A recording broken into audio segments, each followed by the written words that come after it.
car maintenance video. As you can see below, we have 4 different underpans for cars. We've got an inline on an extension, a 4-wheel drive, and a standard sidewinder. There are other makes, but these are the 4 main setups that Hornby uses. This is your inline. You can see that. Sprocket on the pinion to the sprocket, centered in the wheels. Sidewinder. Motor's mounted sideways.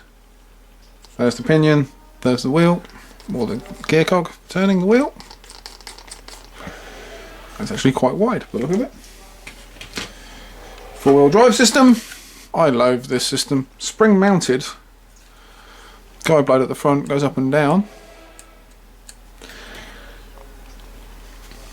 All the power's on the front wheels and the band drives the rears.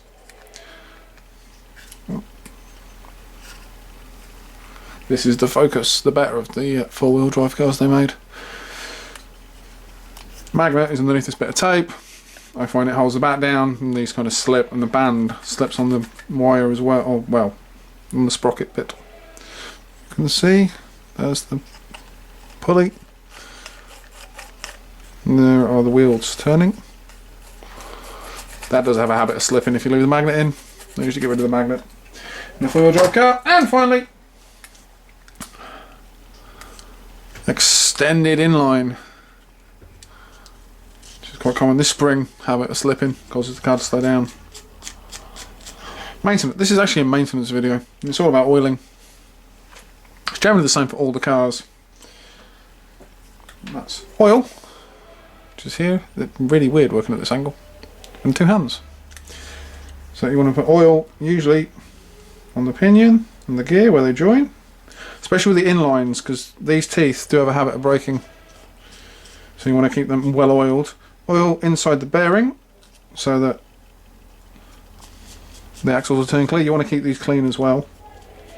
And finally, now this is Power Lube PL64. This is the stuff they use for trains, for electrical. Stops arcing, supposedly. Just a slight dab, just on the point there, and there's another one on the other side. I'll show you again in a second. And that should hopefully keep the motor turning nicely as well. Change to the sidewinder. So let's get the camera at an angle. There it is. This point just here. Dab of oil on the cog. Well, turn it a bit to run it in, and then there. On the inside of the bearing, and then on the other one. If you hold the wheel and let it go, it'll run easier. Also, another one, front wheels. You want them to turn still. You don't really want the rubber soft, but you want them to turn. Point here on the plastic, and there, just allow the front wheels to turn easier as well. Inline sidewinder. My phone going off.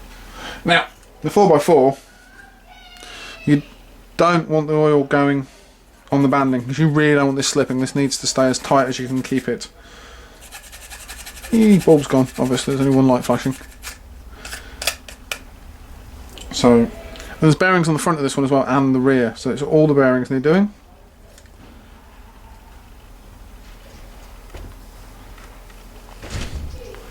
And the cog, or cogs. There we go. It's done. You also want to keep the insides of the lid nice and fluff free, because of course the fluff inside the bodies will get into the cogs. So paintbrush or something inside just to get everything out, and you're done. That's car maintenance.